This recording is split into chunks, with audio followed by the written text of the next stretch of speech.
Life on the road. When we lived in Dallas, again, I'm jumping ahead, but we'll fill in the gaps. Our touring and consisted of states like Oklahoma. You know, now we're near Arkansas, Oklahoma, weird states like that, Louisiana. So. Yeah, way to go to the restroom? No, go ahead. And but Middle America truck stops and stuff are cool because you can find certain items like boonie caps and stuff. I can't find one here. They don't have them here. So Middle America's it's scary, dude. We've been ran out of town. Your shower is now ready. See? Please proceed to shower 2. That's the weirdest sound in an empty parking lot at 2 in the morning with a girl's voice. It sounds like, you know, Soylent Green or something. I'm serious. That's what I always thought of.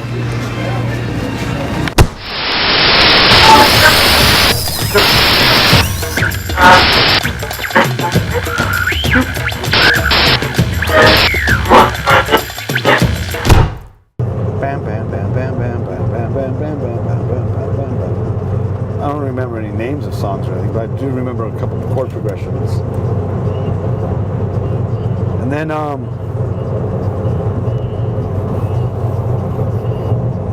the Hollywood punk scene's growing. We're going to shows. Punks are kind of taking over Gazzarri's and stuff like that. And there's shows happening, and we're getting rides from this guy, the drummer, his older sister, and she's 19, 20 years old, you know.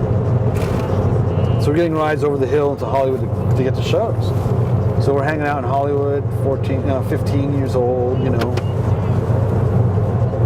doing the punk rock thing. And so we started our own band.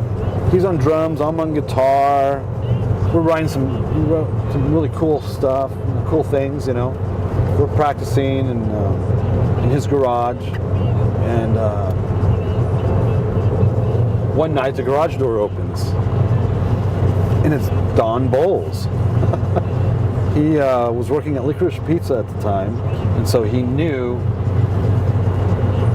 this guy, my drummer, my friend, his sister, his older sister, and his older sister's best friend. I guess he has a thing for the older sister's best friend.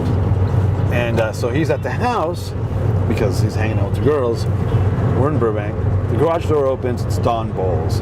For those of you that don't have any idea what's going on, Don Bowles is the drummer for the Germs and 45 Grave.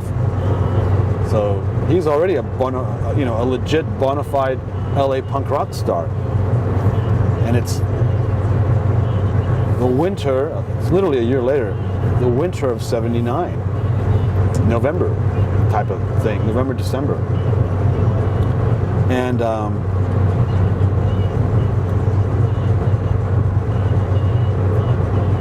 we've got a couple really good rip-roaring tunes.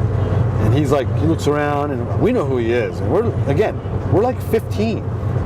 Freaking punk rocker Don Bowles is opening the garage door and he looks around and he goes, "So you don't have a bass player?" And I'm like, "No." He goes, "Mind if I bring a bass amp, a microphone, and a case of beer tomorrow?" And we're like, "No. He's not going to show." Well, guess what? He shows up. He shows up the next day with a case of beer, bass amp, and a microphone. "Do you mind if I try to lay some, sing something to the songs you've written?" "Not at all." Boom. Within an hour or two, we've got 2 rip-roaring songs. We throw together some recording, equipment. We've got a recording. He's gonna hand walk it in. He's gonna hand deliver it to Rodney Bingenheimer. So we're gonna work on the recording, and so we're working on all that. And the next thing you know, I wake up and it's January 1980, about 4 or 5 months before the Decline of Western Civilization is recorded. Don's showcased in that. So it's January 1980, and I wake up and I find myself in Guatemala City, Central America.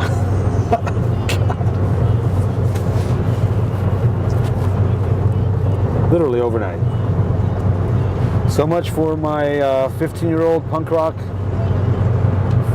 career.